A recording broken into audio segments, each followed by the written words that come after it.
Right, so we have time for Q&A. So anybody want to start? Annie? Having come to the MES program a long time ago, may I say that even that back in the 80s, I thought it prepared me wonderfully for the rest of what I did. To a certain extent, I'm the product of York, for better or for worse. You can decide whether that's a good thing or not. But I actually liked that open concept of designing your own program. So I hope York keeps that, because I think it creates better scholars and better citizens and people who can think for themselves. People who can't think for themselves probably won't go to any of those types of programs, and that's just as well. So that's it. Thank you. My question is, and I thought about this yesterday during Ingrid's talk, is how much of the problems we see in environmental studies, some of which is, we can't define ourselves, some of which is environmental science versus environmental studies, some of which is administrators pressuring us to produce in that lovely Western productive style, is the fact that we are trying to take something that is inherently undefinable, slightly radical, and, if you will, individualistic in an interdisciplinary setting.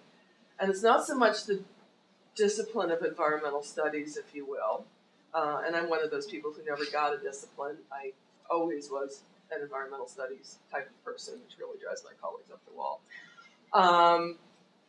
Sticking it in to a very distinct setting, because academia is a very, very distinct setting, and it has very particular characteristics. So how much of it is just a mismatch of an institutional nature versus a problem of the discipline? In other words, are we trying to stick it into an institution that has a particular problem and forcing it to work? And that said, I happen to know a number of other disciplines that from the outside appear to be coherent, themselves have their own particular problems. Trust me, I served as grievance officer for the Faculty Association for a while at my university, and there's nothing more amusing than watching two nursing professors go at each other physically in a room. So even within what we think are coherent disciplines, they too have their disagreements. Perhaps they simply don't take it outside like we do, and angst about the fact that, well, we do, right? Oh no, environmental studies, we're so apologetic about our differences, and yet other disciplines have their differences. We just don't see it, or perhaps they don't angst in public about it as much as the liberals do. How much of it is the fact that it's not our discipline per se as environmental studies, but where we're trying to make it operate in an inherently divisive, disciplinary, competitive environment. I take some of what I do out to a non-Western setting, because I work with indigenous peoples. They get it. I take it into a Western setting, which is what academia is, descended from the monasteries. Perhaps they don't get it because they come from a particular mindset, and maybe that's our problem, a mismatch of institutional setting and what people are trying to do, rather than that inherent problem with whatever it is you want to call environmental studies, a discipline, a philosophy, calling, a worldview.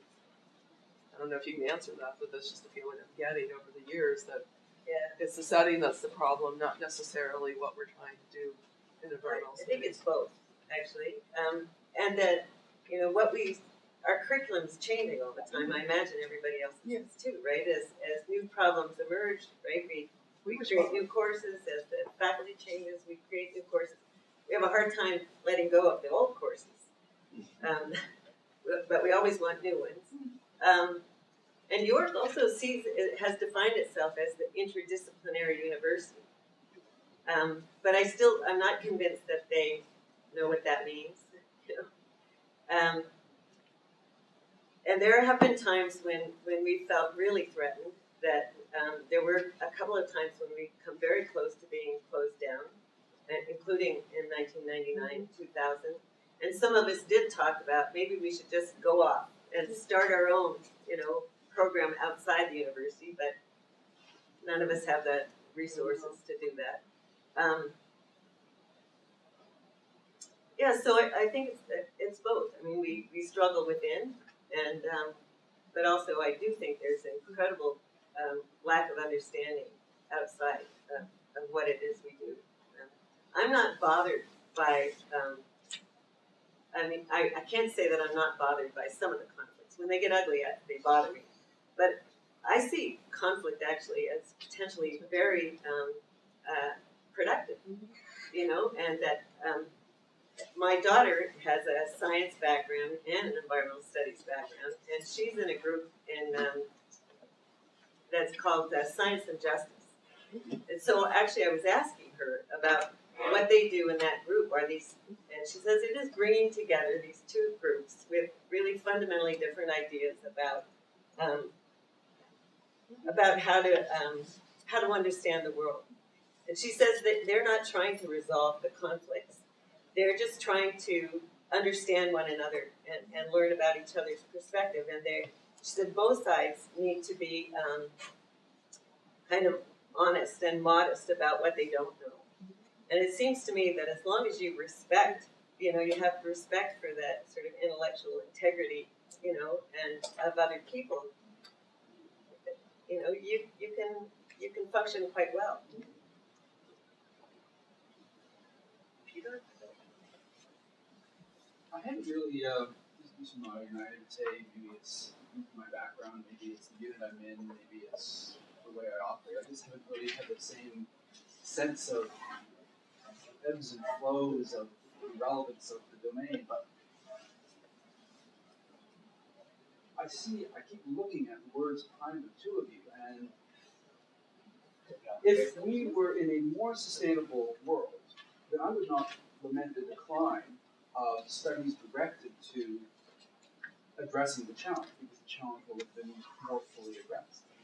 But clearly we're not in that world. We have found challenges of unsustainability, not just historical ones, but emergent ones. And so it strikes me that if our environmental scholarship was maybe adequately addressing the challenge, maybe it's been a failure of how we are going about the environmental scholarship. To address the challenges and be seen then as being more, contributing more completely to the transformation that's necessary. Have we collectively failed to the extent that we might have? Have we not gone as far? Have we not? Maybe what we need to do is think about where we're targeting our scholarship, not individually, but maybe collectively, and don't fight the old battles, fight the new, more current battles that are appropriate, whether it's political or social or technological. I'm just sort of, so that's just me raising a trouble. Please feel free to open up on it. In some ways, I mean, you can always say we haven't done all we could have done. And the way of looking at it is we're only getting the hang of it now. But I look out, you know, after years and years and years of doing this, and it's a matter of looking at what the people who've gone through environmental studies are doing. And you know, in a large number of cases, they really are making a difference. I mean, we are to the point, I mean, the sweep of what I was talking about, where, you know, global leaders will say, you know, the way to fix this economy is to do things in a more sustainable way. So I mean, 40 years ago, they certainly would have said that. So They wouldn't know what we yes. were talking about. And the decline in interest in environmental studies is because there's a broad perception that we've succeeded in the agenda. I don't think that's it. I think maybe I haven't. Sure that. Oh, then what is it? If it's not, Well, I think the decline is a short term. You know, we've all, those of us our age, have gone through the okay, the kids going to university. We're going to put out a lot of money, and what are they going to take? And they're going to ask you, what are they going to take? And yesterday's headline was Environment Canada lays off everybody, right? Well, don't do that. I know you like environment, but, you know, how about computer science? You know, I can hear it, you know, and these aren't academic parents. These are parents who are in the normal world out there.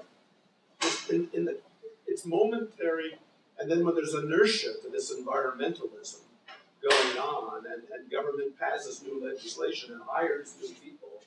And, you know, industries need new people to do things. They say, well, maybe you should do environment. There's, you know, I mean, parents are always mindful that they want their kid to be able to eat on their own, out there in the world. And I think this is a short-term blip.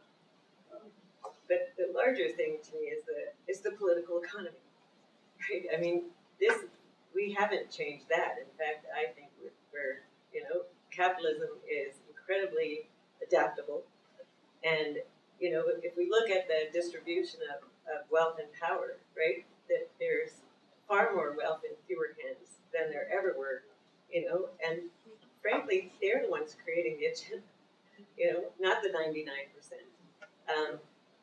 And the neoliberal ideology, right, and I mean, the Americans have this individualism down to a fine art, and Canada has a longer tradition of sort of a collective, and maybe it's the cold, I don't know, but a collective, you know, a sense of collective responsibility, but that, you know, all of our policies now, all of our government policies are really following that same neoliberal agenda, you know, it's like, and frankly, that's, again, as a dean, I've been forced to go begging, right, to the wealthy, right? I mean, I can't, the government isn't funding new faculty positions. 2 of my new faculty positions I've fundraised for, right? I've had to go find money from the private sector. That's the same thing in the business school. Yeah. I see our dean doing the same thing in the business school. So I don't think it's a hair shirt that we wear alone. Yeah. I mean, Thank you. Let's thank Barbara and Robert. So we're going to take a 15-minute break, so we'll come back.